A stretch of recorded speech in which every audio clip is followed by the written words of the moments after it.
Première box de l'année 2022 avec un camembert de Normandie AOP. L'avantage de ce camembert, c'est qu'il est vraiment à belle maturité. Quand vous allez l'ouvrir, que vous allez le déguster, vous verrez c'est crémeux à l'intérieur, encore blanc sur l'extérieur, mais avec beaucoup de goût.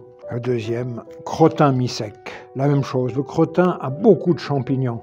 Donc quand vous allez le recevoir, vous allez peut-être être étonné, il n'est pas très beau à l'extérieur.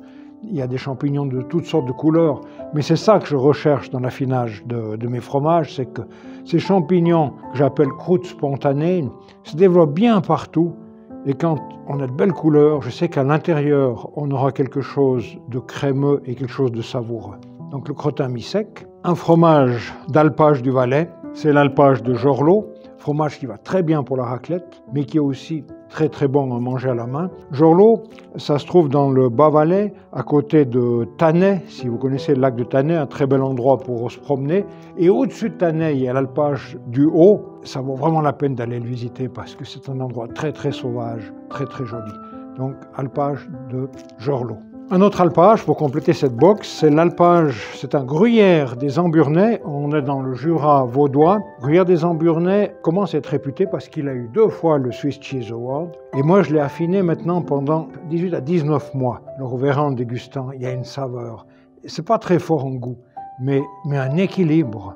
C'est vraiment un bijou. Quand je l'ai entamé la semaine passée que j'ai dégusté, j'ai trouvé ça magnifique. Et puis pour compléter cette box aussi, un petit cadeau qu'on va vous faire, eh bien on va vous offrir pour cette première box l'aloumi. L'aloumi, c'est un fromage à griller, fromage de Chypre. Là, il est aux 3 fromages, chèvre, brebis, vache. Vous allez pouvoir le découper, mettez-le sur le grill. C'est très particulier, vous verrez, il y a un côté crissant. Je dirais que c'est amusant, ça vaut la peine de déguster. Vous avez pu constater qu'on ne se trouve pas dans une cave à fromage, dans ce lieu insolite, on est entouré de tonneaux, on se trouve dans une cave à vin. On se trouve dans la cave de la famille Favre, Renaud commande, c'est la cave Sélection Excelsus. Et pour ce mois-ci, on a choisi ce vin, Johannisberg de Chamoson. Et Renaud, dis-moi un peu, quelles sont les caractéristiques de ce Johannis et pourquoi on l'a choisi pour ces 4 fromages? Alors, le Johannisberg, quand on le prend en attaque de bouche, quand on le déguste, c'est vraiment, ce vin, il est très ample, il a beaucoup de volume.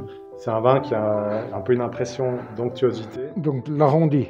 Voilà, exactement. Alors, ça, vraiment cette impression. Ça sera idéal pour le camembert, à mon avis. Aussi peut-être pour le Jorlot, parce qu'il y a ce côté gras aussi dans ces 2 fromages, oui. Oui, mais en même temps, c'est supporté par une belle acidité. Ça lui donne pas mal de fraîcheur. Et ensuite, à la fin, il y a une finale. Je t'arrête pour l'acidité. Oui, oui. De nouveau, idéal pour le chèvre. Voilà. Il faut de l'acidité, sinon le chèvre est écrasé. Ouais. Donc là, on a déjà, sur les 4, on a déjà 3 fromages qui vont déjà pas mal avec le Johannis. Et ensuite, il y a une amertume. Enfin, ça, c'est vraiment typique du cépage. Il y a ce côté amande, amande grillée, et cette amertume qui permet de donner de la longueur en bouche. Et les 3 ensemble, en fait, ça fait une structure qui peut permettre de contrebalancer en fait, la puissance de certains fromages. Ouais. Oui, de toute façon, ce sera à vous de faire la dégustation parce que accord vin et fromage, c'est toujours un côté personnel. Il y a certains qui aiment, d'autres qui n'aiment pas.